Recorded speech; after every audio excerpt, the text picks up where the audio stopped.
जब ओम प्रकाश राजभर आते हैं तो भाषण देने का जोश चढ़ता है और सिपाही देखते हो तो भागने की उतनी स्पीड बन जाती है। हमारे कुछ साथी हैं, सोचते हैं कि हम पी लेते हैं तो बहुत तोप है। एक शराब पी के नशा होता है, एक समाज को हक हिस्सा दिलाने का नशा होता है। बिना लगन का अगर कोई बाजा लेके बैंड पार्टी तुम्हारे द्वारे बजावे लगे, अच्छा लगेगी? शिक्षा शेरनी के दूध के समान होता है। शिक्षा रूपी दूध को पीने की कोशिश करो, लेकिन लड़ाई लड़नी पड़ेगी तो शेर का भी जबड़ा फाड़ करके हिस्सा लेनी पड़ेगी। कि आज पूरे देश में एक बात की चर्चा शुरू हुई, यहाँ जितने लोग हो, हमारे कुछ साथी हैं, सोचते हैं कि हम पी लेते हैं तो बहुत तोप है ना? हमसे ज्यादा नशा किसको है यार? हमसे ज्यादा ही सुनो, देखो बैठो आप लोग, हमसे ज्यादा नशा किस बात का? एक शराब पी के नशा होता है, एक समाज को हक हिस्सा दिलाने का नशा होता है। जरा सोचो, हमको नशा है आपको हिस्सा दिलाने का। आप एक शीशी लेके मस्त हो कि हम तो बहुत नशे में हैं, लेकिन आज 20 साल मुझे हो गया। 20 साल में यहाँ जितने लोग आए हो, देखो तेरी बीमारी ओम प्रकाश राजभर ने पकड़ा। यहाँ जितने लोग हो, मैं दावे के साथ कहता हूँ, हाथ उठा करके स्वागत करो इस बीमारी का। अभी मैं बता रहा हूँ, आप बताओ बिजली के बिल से कितने लोग परेशान हो? जरा हाथ उठाओ तो। अब देखो, ये बीमारी एक है, ये खाली हमारी बीमारी नहीं, हम सबकी बीमारी है। इस बीमारी को ठीक करने के लिए जितना नशे में चिल्ला रहे हो, उतना हक हिस्सा लेने के लिए बिजली के बिल माफी के लिए चिल्लाते तो देश में आपका बिजली का बिल माफ हो जाता। लेकिन इसके लिए तो आपके पास दम नहीं है, इसके बाद में इसके लिए तो दम नहीं है। इस नाते साथी कौन क्या कहता है कहने दो। आप समझो, देश के उद्योगपति, रिजर्व बैंक ऑफ इंडिया जो भारत सरकार का एक बैंक है, जिसमें आपका रुपया जमा होता है, जो आप साबुन खरीदते हो, तेल खरीदते हो, कपड़ा खरीदते हो, दाल, उस पे टैक्स लगता है। उस टैक्स का पैसा जमा होता है आरबीआई में, रिजर्व बैंक ऑफ इंडिया में। उसी रुपए से देश के उद्योगपति लोन लेते हैं, कर्जा वो लेते हैं 500 करोड़, 600 करोड़, 800 करोड़, 1000 करोड़। जब वो कर्जा लेते हैं, नहीं दे पाते हैं, तो सरकार से कहते हैं कि हम कर्जा नहीं दे सकते, तो सरकार उनको डिफाल्टर घोषित करके उनका कर्जा माफ कर सकती है। तो ओम प्रकाश राजभर तो इसी बात के लिए घूम रहा है कि अगर उद्योगपति डिफाल्टर हो सकता है, तो घरेलू बिजली का बिल न देने वाले लोगों को भी डिफाल्टर घोषित करो, इनका भी घरेलू बिजली का बिल माफ करो। बताओ सही है कि गलत है?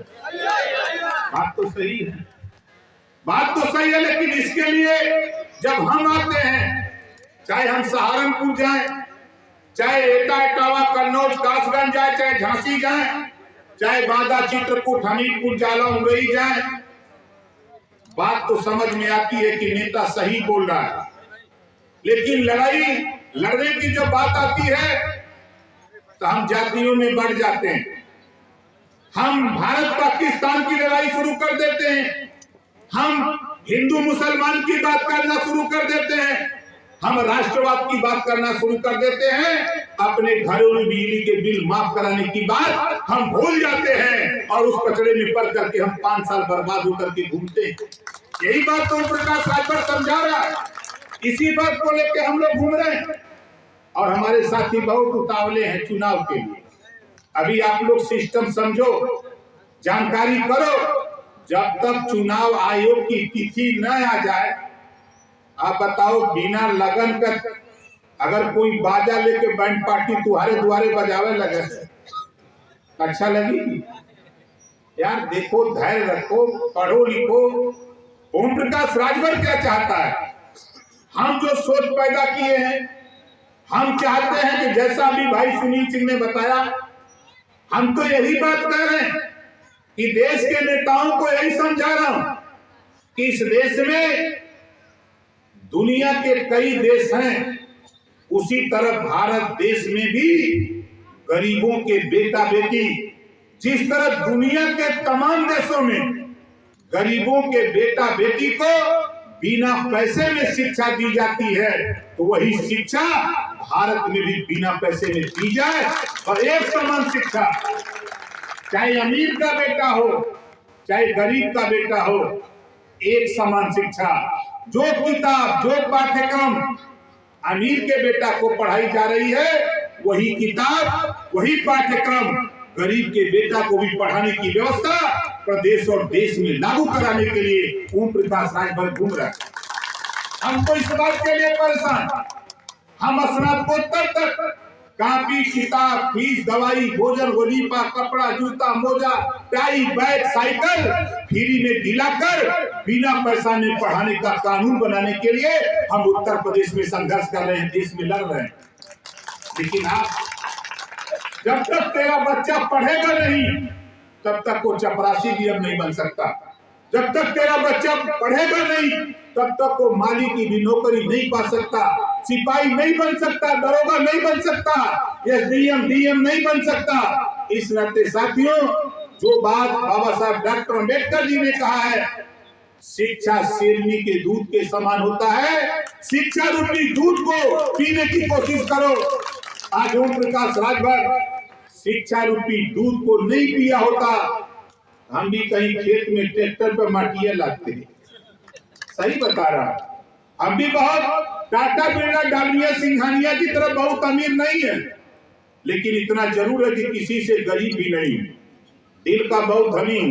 भले शाम को हमको चटनी रोटी खाना पड़े, लेकिन लड़ाई लड़नी पड़ेगी तो शेर का भी जबड़ा फाड़ करके हिस्सा लेने की पड़ेगी। ये ओम प्रकाश राजभर की दोस्तों गिनती नहीं थी जब यहाँ दिनेश राजभर लोकसभा का चुनाव लड़ाया गया। हमारे बीच में दिनेश जी खड़ा हो जाइए, जोरदार ताली बजा करके स्वागत करिए दिनेश जी का। जब दिनेश जी को हम लोगों ने लोकसभा का चुनाव लड़ाया, उस समय आपको चेतना नहीं आई थी।